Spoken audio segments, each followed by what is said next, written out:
We created a machine, and the oil was starting. We were energy independent. We were within 4 months of energy dominance. We were going to be supplying all of the natural gas and oil to Europe, all of it as far as I was concerned. Remember, I was the one that stopped Putin from building his pipeline. I got it stopped. When Biden came in, he approved it. I said, this guy just approved it. Goes to Germany and other parts of Europe. I said, this is a disaster. The infrastructure was there. The oil guys were there. We were going to make so much money as a country. You look at Saudi Arabia. You look at the wealth that they built. We have more oil than they do. I got Anwar approved in Alaska. It's as big or bigger than Saudi Arabia. The first day of the Biden administration, they terminated the deal.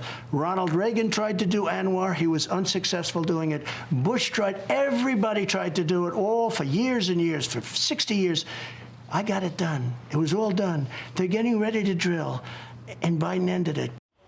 It's all true. Donald Trump ripping into President Biden's oil agenda last night with Bret Baier, accusing him of destroying any progress made on the push for energy independence in America. Look where we're at. South Dakota Governor Kristi Noem joins us now. Governor, it's what would have been, and Anwar has not been developed.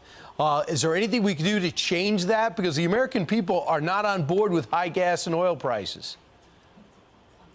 We need a new president. We need a new president in the White House that makes very different decisions. And President Trump is exactly right. He did shut down Anwar right away. He also killed the Keystone Pipeline on day one in office. That was going to come through South Dakota and help us through the middle of the country get the resources that we need to run our industries. And the fact of the matter is that we're stronger when we're energy independent, when we produce our own food in this country. And Joe Biden has made both of those much more vulnerable.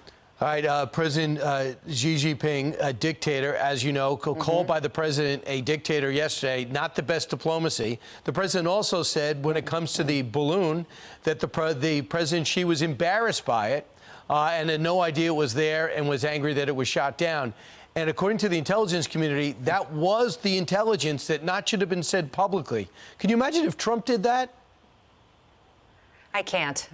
It's such a double standard. And listen, you know, President Biden has no idea how to conduct diplomacy. He says crazy stuff that hurts relationships, that keeps us from securing our country. And now that they're building a training base at Cuba and have the intention to do that, that jeopardizes our national security to an even greater extent. It's why I've continuously talked about the fact that we have resources in the middle of this country is where we should be putting our security operations. We have been doubling and tripling our cybersecurity training university so that we can have those protections that being in the middle of this country provides. We don't have Russian subs and ships conducting surveillance off of the coasts of South Dakota. We're protected by our own people.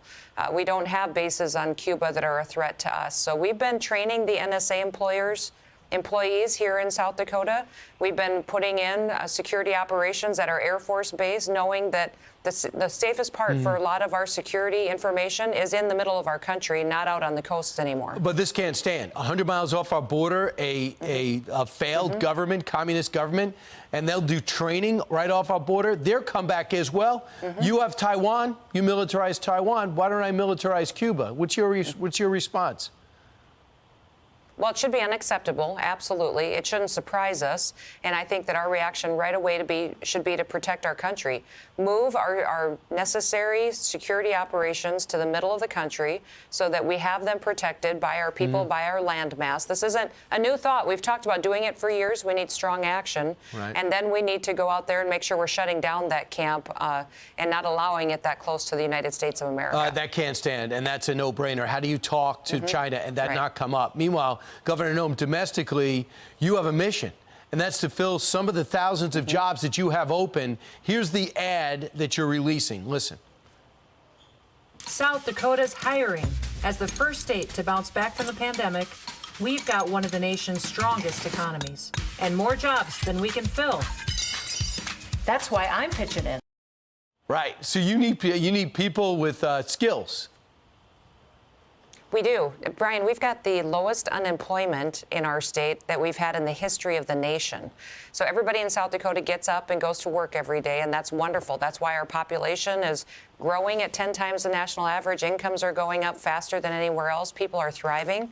But I still have empty jobs. So we're doing a national recruitment campaign to people to come to South Dakota if they want to work hard, make more money, live in safe communities, that we will plug them into businesses and industry and give them their skill set right on the job today. How great is that? It's an incredible partnership. It's amazing because they're going to end up being licensed plumbers and welders, dental hygienists. We've got hundreds of teachers that are signing up to be trained in the classroom to be certified teachers. Just go to freedomworkshere.com and you'll be able to get all the information. freedomworkshere.com is where all of those individuals will get the chance to really see the opportunities we can provide in South Dakota. All right, there you go. Mount Rushmore's there, and Governor Kristi Noem will not take your state tax dollars, and she also might be your teacher when it comes to welding or plumbing. That's true. All right, she's multi-talented. Governor Noem, thanks so much. Thank you, Brian. Have a great day. You too.